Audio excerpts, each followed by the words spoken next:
বিসমিল্লাহির রহমানির রহিম। আসসালামু আলাইকুম প্রিয় শিক্ষার্থী, তোমাদের সবাইকে অনেক অনেক প্রীতি ও শুভেচ্ছা জানিয়ে সাভার সরকারি কলেজের উদ্ভিদবিদ্যা বিভাগ থেকে স্বাগত জানাচ্ছি। আমি মুয়াজ্জেম হোসেন, প্রভাষক উদ্ভিদবিদ্যা। শিক্ষার্থী, তোমরা কেমন আছো সবাই? আশা করছি তোমরা সবাই ভালো আছো এবং নিরাপদে আছো, সাথে সাথে তোমাদের পাঠও অব্যাহত রেখেছো। আর এই বিষয়ে আমি অত্যন্ত আনন্দিত যে তোমরা আমার এই যে অনলাইন ক্লাসে তোমরা সেই শুরু থেকেই আমার সাথে রয়েছো। শিক্ষার্থী, তোমাদেরকে আজকে কিন্তু আমি কোনো বিষয় শিখাতে চাই না বা পড়াতে চাই না। এর কারণ হলো, আমি তোমাদের সাথে শুধুমাত্র কি আমার যে অর্জিত জ্ঞান, এই ক্ষুদ্র জ্ঞানটাকে তোমাদের সাথে আমি ভাগাভাগি করব, যার মাধ্যমেই তোমরা তোমাদের পাঠগুলো সহজেই বুঝে নিতে পারো। তো প্রিয় শিক্ষার্থী, আমি পূর্ববর্তী একটি ক্লাসে তোমাদেরকে plant tissue and tissue system নিয়ে আলোচনা করেছি। আজকে টিস্যুর যে একটি প্রকারভেদ মেরিস্টেমেটিক টিস্যু, এই মেরিস্টেমেটিক টিস্যু নিয়ে আলোচনা করব। তবে শুরুতেই তোমাদেরকে টিস্যুর ধারণাটা আমি আবারও বলতে চাই। টিস্যুটা হলো আর কিছুই নয়, হলো একগুচ্ছ কোষ যারা একই উৎস থেকে উৎপন্ন হবে, একসাথে অবস্থান করবে এবং একই কার্য সম্পন্ন করবে। সেই কোষগুচ্ছকে আমরা কি বলবো? টিস্যু। তাহলে এখানে খুব শর্টে যদি তোমাদেরকে বলতে চাই, many cells make a tissue, অর্থাৎ অনেকগুলো কোষ তারা একসাথে অবস্থান করে কি করবে? একই কাজ সম্পন্ন করবে এবং একই উৎসস্থল থেকে উৎপন্ন হবে। সেই কোষগুচ্ছকে আমরা বলবো tissue. Tissue is nothing but a group of cells. আশা করছি টিস্যুর ধারণাটা তোমাদের ক্লিয়ার হয়েছে। এছাড়াও তোমরা পূর্ববর্তী যে লেকচার, সেখান থেকে টিস্যুর ধারণাটা আরো ভালো করে তোমরা দেখে নেবে। তো এবারে টিস্যুর যে প্রকারভেদ, এটি যদি আমি তোমাদেরকে বলি, তাহলে আমরা প্ল্যান্ট টিস্যুকে প্রধানত টিস্যুর যে বিভাজন ক্ষমতা রয়েছে, এই বিভাজন ক্ষমতার উপর ভিত্তি করে দুই ভাগে ভাগ করতে পারি। প্রথম যে ভাগ হলো সেটি হলো মেরিস্টেমেটিক টিস্যু, বা বাংলাতে আমরা বলবো ভাজক টিস্যু, অথবা সংক্ষেপে এটি আরেকটি নাম রয়েছে মেরিস্টেম। হ্যাঁ, এই যে এটি এক প্রকার।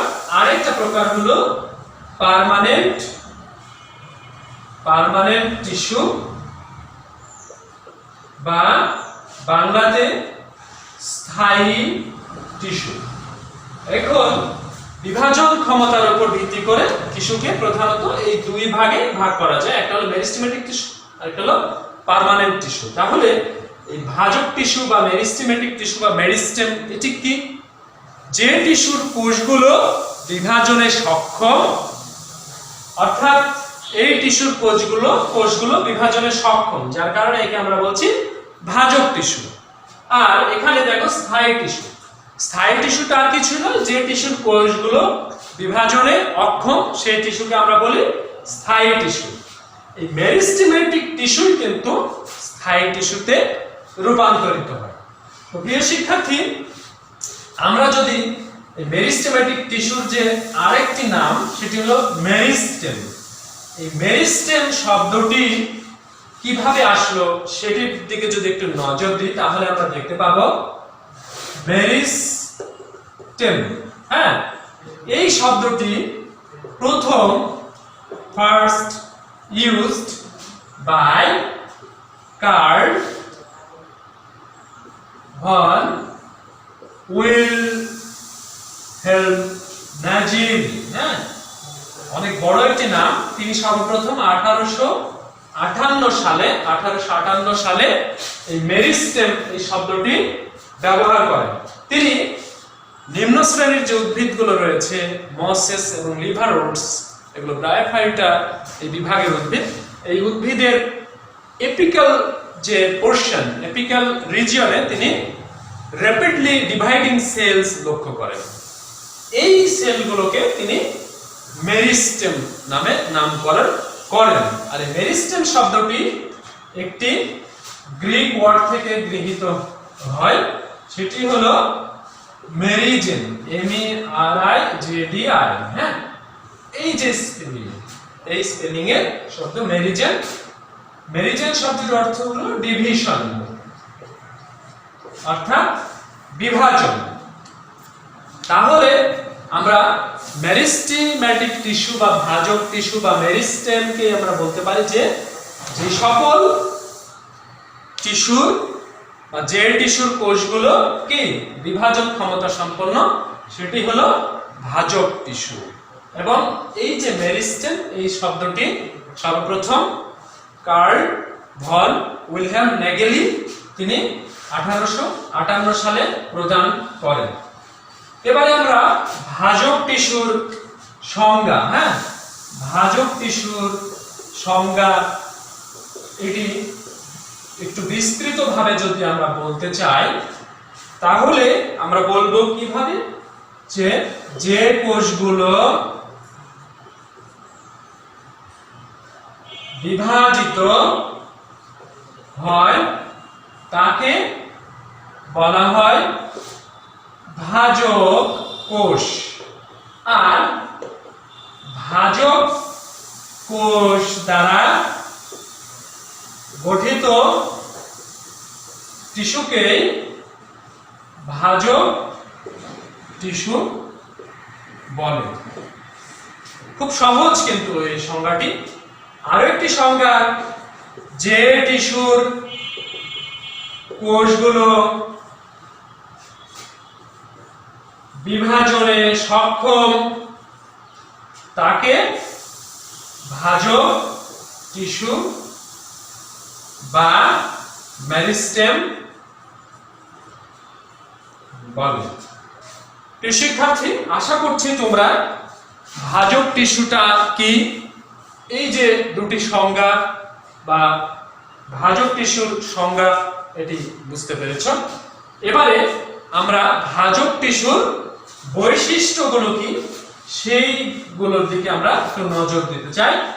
এবারে ভাজক টিস্যুর বৈশিষ্ট্য নিয়ে তোমাদের সাথে আলোচনা করব।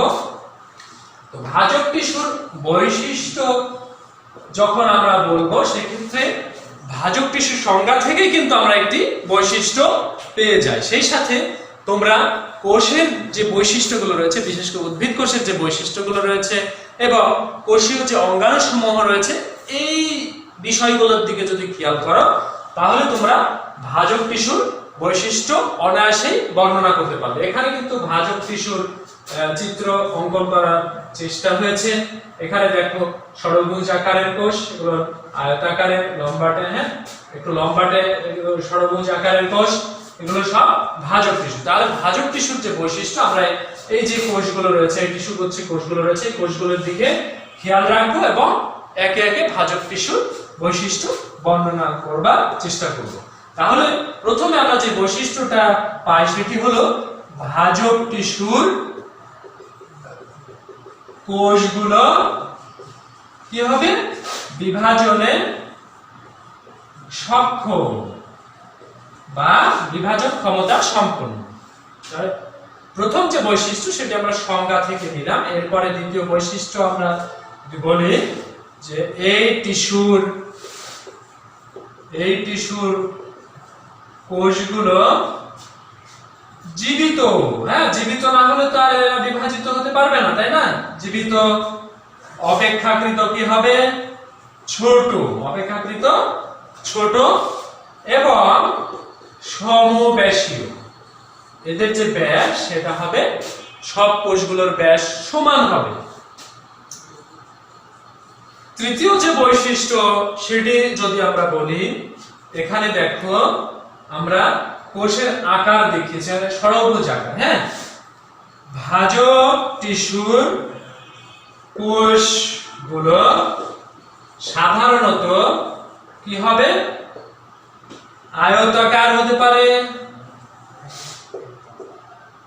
ডিম্বাকার হতে পারে ডিম্বাকার হতে পারে, পঞ্চভুজ আকার হতে পারে, হ্যাঁ পঞ্চভুজ আকার, পঞ্চভুজ বা ষড়ভুজ আকার, ষড়ভুজ আকার।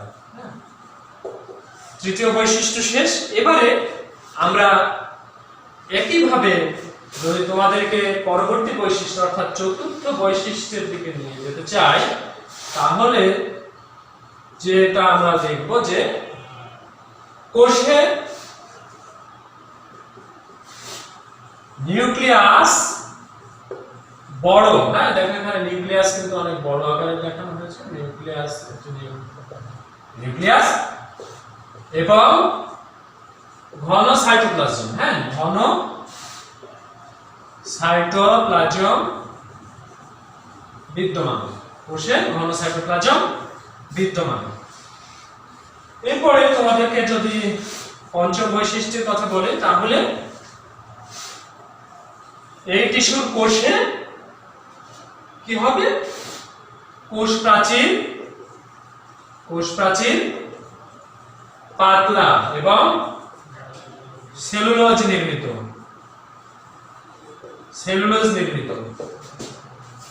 ষষ্ঠ বৈশিষ্ট্য,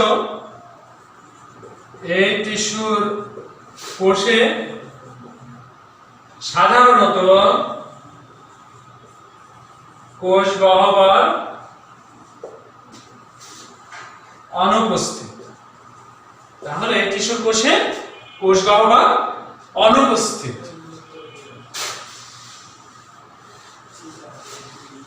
আমরা সপ্তম বৈশিষ্ট্য যদি বলি, সেটি হবে যে এই টিস্যুর কোষগুলো ঘন সন্নিবিষ্ট হওয়ায় আন্তঃকোষীয় যে ফাঁক, আন্তঃকোষীয় ফাঁক থাকে না। এরপরে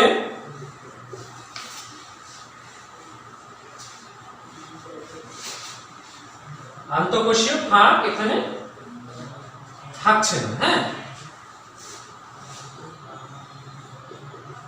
কোষগুলো, এই টিস্যুর কোষগুলো বিপাকীয় ভাবে অত্যন্ত সক্রিয় হয়।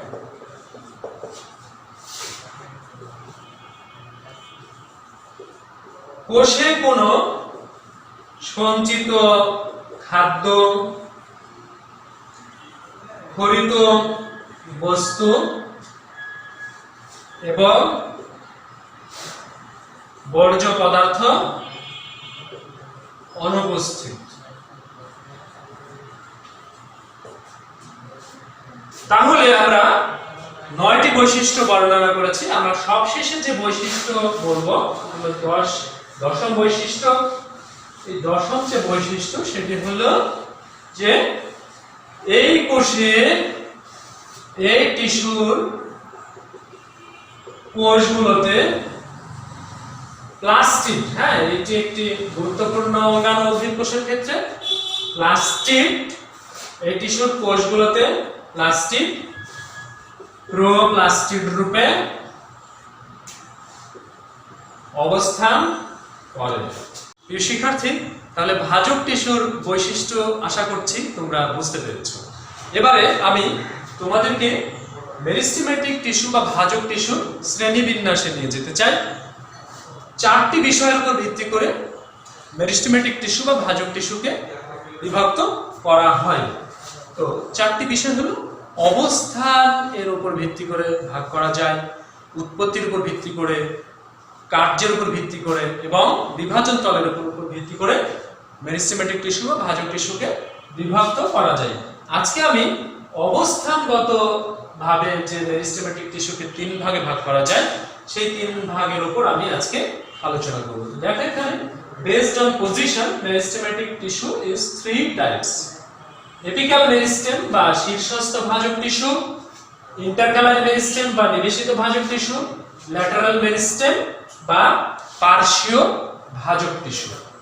এক্ষেত্রে আমি যদি প্রথম যে ভাগ রয়েছে এপিক্যাল মেরিস্টেম বা শীর্ষস্থ ভাজক টিস্যু, এটি নিয়ে যদি প্রথমে আলোচনা করি, তাহলে তোমরা শীর্ষ কথাটি যেটি এটি শুনে বুঝতে পারছো যে এটি কোথায় অবস্থিত হবে, শীর্ষে অবস্থিত হবে। হ্যাঁ, শীর্ষস্থ ভাজক টিস্যুকে আমরা সংজ্ঞায়িত করব এভাবে যে মূল, কাণ্ড বা এদের শাখা প্রশাখার শীর্ষে অবস্থিত ভাজক টিস্যুকে আমরা শীর্ষস্থ ভাজক টিস্যু বলি। তো শিক্ষার্থী, আশা করছি তোমরা বুঝতে পেরেছো। এখানে দেখো যে একটি চিত্র অঙ্কন করার চেষ্টা হয়েছে। এই যে একবারে শীর্ষ, হ্যাঁ, কাণ্ডের শীর্ষ, শীর্ষস্থ ভাজক টিস্যু। হ্যাঁ, শীর্ষস্থ ভাজক টিস্যু কাণ্ডের শীর্ষে অবস্থিত, শীর্ষস্থ ভাজক টিস্যু। এখন তোমরা এই শীর্ষস্থ ভাজক টিস্যু কোথায় কোথায় দেখবে, অর্থাৎ এর অবস্থানটা কোথায় উদ্ভিদের? উদ্ভিদের কাণ্ড এবং কাণ্ডের যে শাখা প্রশাখা রয়েছে এই শীর্ষে কিন্তু শীর্ষস্থ ভাজক টিস্যু অবস্থিত। সেই সাথে মূলের যে শীর্ষ রয়েছে একবারে মাটির নিচে, হ্যাঁ, বিপরীত দিকে যে শীর্ষটা রয়েছে, অর্থাৎ মূলের শীর্ষ বা মূলের যে শাখা প্রশাখা রয়েছে সেই শীর্ষ ভাগে অর্থাৎ রুট টিপেও কিন্তু এরা অবস্থান করে। সেই সাথে এরা পাতার অগ্রভাগ এবং কিছু কিছু ফলের অগ্রভাগেও এই শীর্ষস্থ ভাজক টিস্যু বা এপিক্যাল মেরিস্টেম অবস্থান করে। এখানে দেখো এপিক্যাল মেরিস্টেমকে আবার দুই ভাগে ভাগ করা হয়েছে, স্যাম এবং র্যাম। হ্যাঁ, স্যামটা হলো শুট এপিক্যাল মেরিস্টেম, অর্থাৎ এটি কাণ্ডের যে শীর্ষস্থ মেরিস্টেম সেটি, এবং র্যামটা হলো রুট এপিক্যাল মেরিস্টেম, অর্থাৎ এটি মূলের যে অগ্রভাগে অবস্থিত যে মেরিস্টেম সেটাকে আমরা বলবো র্যাম। হ্যাঁ, রুট এপিক্যাল মেরিস্টেম। এই যে শীর্ষস্থ ভাজক টিস্যু এর কাজটা কি? এরা উদ্ভিদের কাণ্ডকে দৈর্ঘ্য বরাবর বৃদ্ধি ঘটাবে, আবার সেই সাথে আর কি করবে, তোমার মূলকে আবার মাটির নিচের দিকে বৃদ্ধি ঘটাবে দৈর্ঘ্য বরাবর। এখানে তোমাদেরকে যদি একটা নমুনা দেখাই, খেয়াল করে দেখো যে এখানে এটি কিন্তু আমের কাণ্ড, এটি কচি অবস্থা থেকে একটু বয়প্রাপ্ত হয়েছে। হ্যাঁ, এই যে বরাবর দেখো পাতার এই যে মাঝখানে একটা খুবই ছোট আকারের একটা অংশ দেখা যাচ্ছে, এটি কিন্তু কাণ্ডের শীর্ষস্থ ভাজক টিস্যু। হ্যাঁ, এখান থেকে কিন্তু পরবর্তীতে আবার পাতা গজাবে। হ্যাঁ, বুঝে এই কাণ্ডটাকে কি আস্তে আস্তে দৈর্ঘ্য বরাবর বৃদ্ধি ঘটাবে। আশা করছি তোমরা বুঝতে পেরেছো প্রিয় শিক্ষার্থী। এখানে দেখো ছোট ছোট কিছু উদ্ভিদ রয়েছে, এগুলো দেখো মূল। হ্যাঁ, এই মূলের একবারে অগ্রভাগ যেগুলো রয়েছে, মূলের অগ্রভাগ, এখানে কিন্তু তোমার এই শীর্ষস্থ ভাজক টিস্যু বিদ্যমান। তো প্রিয় শিক্ষার্থী, আশা করছি তোমরা বিষয়টি বুঝতে পেরেছো প্র্যাকটিক্যালি।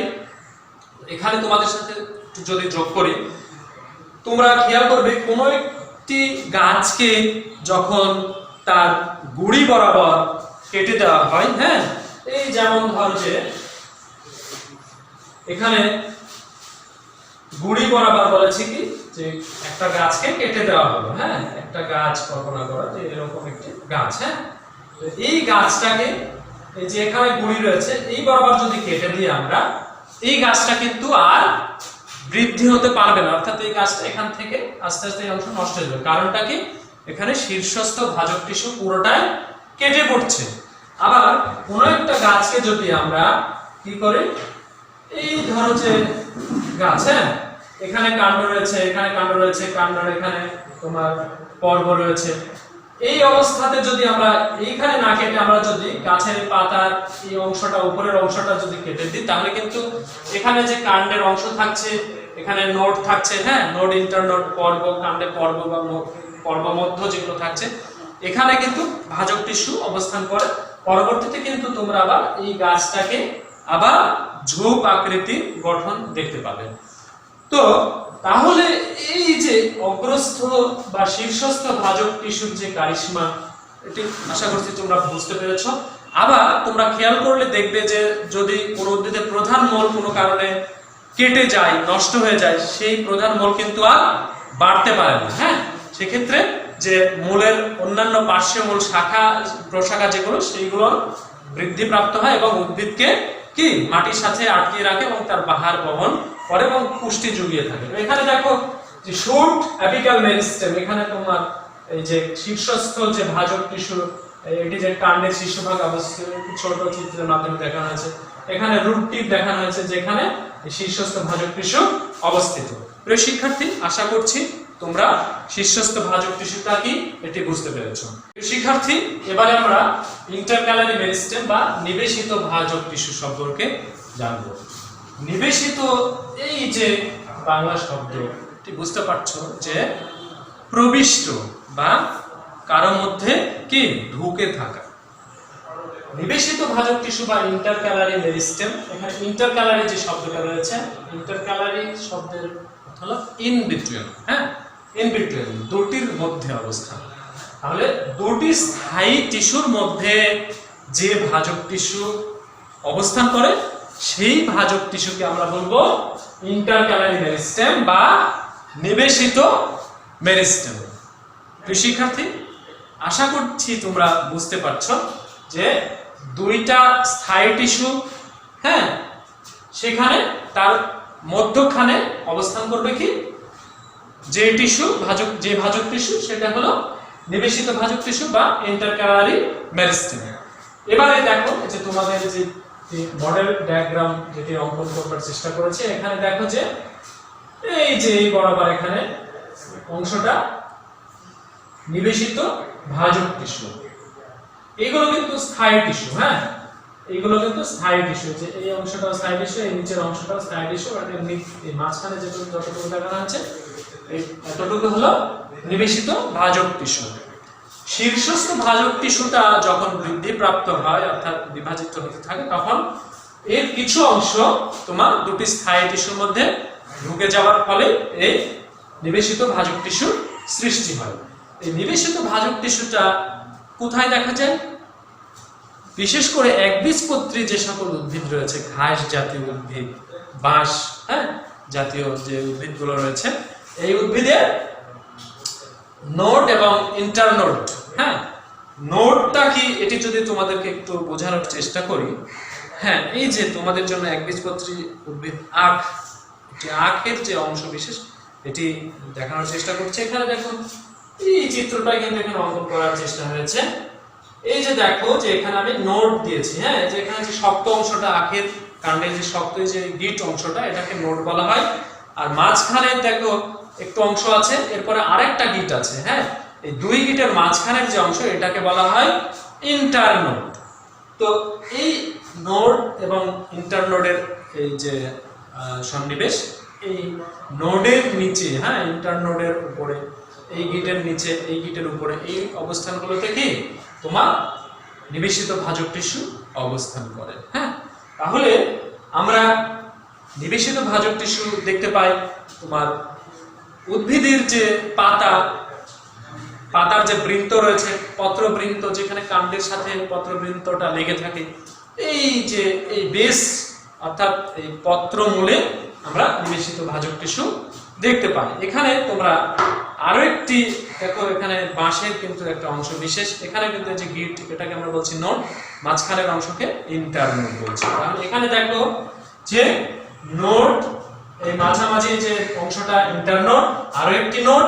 তো এখানে দেখো যে নোডের নিচে আবার নোডের উপরে, এখানে দেখো যে আমরা যদি দেখি এখানে কি রয়েছে, এখানে স্থায়ী টিস্যু রয়েছে ইন্টারনোডের মাঝে, এখানেও স্থায়ী টিস্যু রয়েছে, আর এই স্থায়ী টিস্যুর মাঝে এই নোডের উপরে এবং নিচে, এখানে দেখানো হচ্ছে নোডের উপরে এবং নিচে ইন্টারক্যালারি মেরিস্টেম।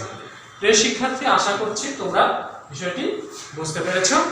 এখানে তোমাদেরকে একটি বাস্তব উদাহরণ যদি আমি বলি, যে দেখবা যে যে সকল তৃণভূমি রয়েছে অর্থাৎ গ্রাসল্যান্ড, যেখানে পশু প্রাণীরা কি করে, চড়ে বেড়ায় এবং ঘাসগুলো খায়।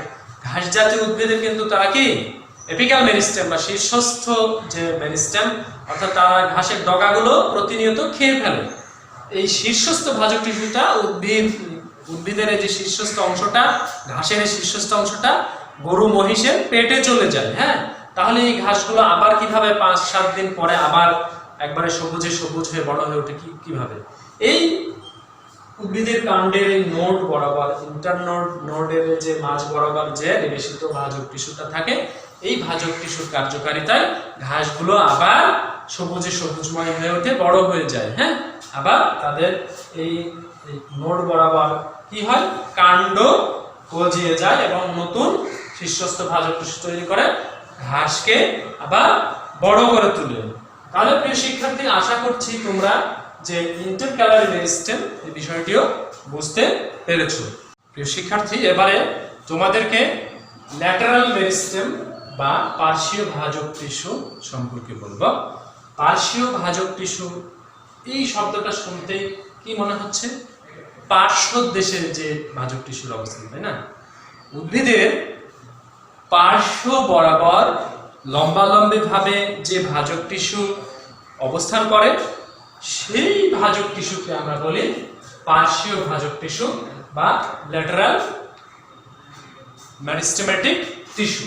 এখানে খেয়াল করে দেখো, এটি কিন্তু পার্শ্বীয় ভাজক টিস্যু। হ্যাঁ, তোমাদের যে মডেল ফিগার, সেই মডেল ফিগারে এই যে ল্যাটারাল সাইডে পার্শ্ব বরাবর যে অবস্থান করছে ভাজক টিস্যু, এটাকে যদি আমরা এর প্রস্থচ্ছেদ নিই তাহলে কিন্তু এই রকম একটা অবস্থা আমরা দেখতে পাবো, যে এগুলোকে আমরা পার্শ্বীয় ভাজক টিস্যু বলবো। হ্যাঁ, তাহলে পার্শ্বীয় ভাজক টিস্যুটা আমরা উদ্ভিদের কি কাণ্ড এবং মূলে কি দেখতে পাই, তাই না? এর শাখা প্রশাখাতেও দেখতে পাই। এখানে দেখো যে তোমাদের একটি উদ্ভিদ কাণ্ডের প্রস্থচ্ছেদ দেখানোর চেষ্টা হয়েছে। এখানে খেয়াল করে দেখো, ছোট ছোট যে অংশগুলো দেখছো, এগুলো কিন্তু কি ভাস্কুলার বান্ডল বা নালিকা গুচ্ছ। হ্যাঁ, এই জাইলেম এবং ফ্লোয়েমের যে সমন্বিত অবস্থা, এটাকে আমরা কি বলি? ভাস্কুলার বান্ডল বা নালিকা গুচ্ছ। এই ভাস্কুলার বান্ডল জাইলেম ফ্লোয়েমের মাঝে কিন্তু আবার কি থাকে? ক্যাম্বিয়াম থাকে, অর্থাৎ ভাজক টিস্যু বিদ্যমান থাকে, ভাজক কোষ বিদ্যমান থাকে। এই যে এইটাকে আমরা বলি ভেসিকুলার ক্যাম্বিয়াম। হ্যাঁ, তো এখানে তোমার এই পরবর্তীতে এই ভাস্কুলার বান্ডলগুলোকে আবার কি এখানকার যে প্যারেনকাইমা কোষ, সেই কোষগুলো কিন্তু কি করে? এগুলো বিভাজন ক্ষমতা ফিরে পেয়ে ইন্টারভেসিকুলার ক্যাম্বিয়াম গঠন করে। এই ইন্টারভেসিকুলার ক্যাম্বিয়াম গঠন করার মাধ্যমে এখানে একটা কি ক্যাম্বিয়াম বলয় তৈরি করে, যেটি আমি প্রথমে দেখিয়েছিলাম। এবার বলয় তৈরি করবে। এই বলয়গুলো কি করবে? এই বলয়গুলো উদ্ভিদকে কিভাবে কি করবে? যে বেড়ে বৃদ্ধি করবে। হ্যাঁ, এই ক্যাম্বিয়াম যে এখানে সৃষ্টি হলো, এখানে যে আবার ভাজক টিস্যু সৃষ্টি হলো, এই স্থায়ী টিস্যু থেকে কিন্তু ভাজক টিস্যু সৃষ্টি হলো, যার কারণে এই স্থায়ী টিস্যু থেকে যেহেতু ভাজক টিস্যুটা সৃষ্টি হলো, যার কারণে একে সেকেন্ডারি ভাজক টিস্যু বলা হয়। ইন্টারভেসিকুলার ক্যাম্বিয়াম কে আমরা সেকেন্ডারি ভাজক টিস্যু বলি। আর ভেসিকুলার ক্যাম্বিয়ামটা কিন্তু একটি প্রাইমারি ভাজক টিস্যু, কারণ এই ভাস্কুলার বান্ডলের মাঝে অর্থাৎ জাইলেম ফ্লোয়েমের মাঝে এটি আগে থেকেই অবস্থান করে। হ্যাঁ, সৃষ্টির শুরু থেকে। তাহলে এই যে তোমার এই পার্শ্বীয় ভাজক টিস্যু, এটি তোমার উদ্ভিদের পার্শ্ব বরাবর অবস্থান করে এরা কি করে? তোমার উদ্ভিদকে বেড় বা প্রস্থে বৃদ্ধি ঘটায়। তো এখানে আরো একটি মানে তোমাদের জন্য উদাহরণ, সেটা হলো কর্ক ক্যাম্বিয়াম। হ্যাঁ, এই যে উদ্ভিদের যে বাকল, হ্যাঁ, এখানে তোমাদের কর্ক ক্যাম্বিয়ামটা সৃষ্টি হয়। এটিও কিন্তু ল্যাটারাল কি মেরিস্টেমেটিক টিস্যু। হ্যাঁ, এখানে দেখো তোমাদেরকে যদি একটু প্র্যাকটিক্যালি দেখানোর চেষ্টা করি, উদ্ভিদের এই কাণ্ডটা দেখো একটু কি কম, এটা বের সম্পূর্ণ, অর্থাৎ একটু চিকন কাণ্ড, আর এটা দেখো একটু মোটা কাণ্ড। হ্যাঁ, তো এখানে দেখো এই উদ্ভিদের এই কাণ্ডটা চিকন আর এটা মোটা, কি করে সম্ভব হলো? এইটা বয়ঃপ্রাপ্তির সাথে সাথে একই উদ্ভিদের কিন্তু কাণ্ড, এখানে দেখো এটি চিকন রয়েছে, এটি মোটা, হ্যাঁ। এরা এখানে উদ্ভিদের কি সেকেন্ডারি বৃদ্ধি হয়েছে, অর্থাৎ বেড়ে বৃদ্ধি হয়েছে, যা বেড়ে বৃদ্ধি হয়েছে কি জন্য? পার্শ্বীয় ভাজক টিস্যুর বিভাজনের ফলে। তারা পার্শ্বীয় ভাজক টিস্যু বিভাজিত হয়ে জাইলেম ফ্লোয়েম সৃষ্টি করেছে, এবং জাইলেম মানেই তো কিন্তু উড, তাই না? জাইলেম তারা সৃষ্টি হয়ে উড সৃষ্টি করেছে, এবং সেই সাথে এটা প্রস্থের দিকে অর্থাৎ বেড়ের দিকে বৃদ্ধি পেয়েছে। আর পার্শ্বীয় ভাজক টিস্যু এভাবেই উদ্ভিদকে কি করে? প্রস্থ বরাবর বা বেড় বরাবর বৃদ্ধি করে। আর এই পার্শ্বীয় ভাজক টিস্যুটা যেহেতু কি সেকেন্ডারি ভাজক টিস্যু, সেহেতু এরা উদ্ভিদের সেকেন্ডারি বৃদ্ধি ঘটায়। প্রিয় শিক্ষার্থী, তোমরা আশা করছি বিষয়টি বুঝতে পেরেছো। তোমরা যদি এই বিষয়ে আরো জানতে চাও তাহলে তোমাদের পাঠ্য বই দেখো, আরো সুন্দরভাবে তোমরা ক্লিয়ারলি বুঝতে পারবে। তোমাদের সবাইকে আমার ক্লাসে অংশগ্রহণ করবার জন্য অসংখ্য ধন্যবাদ।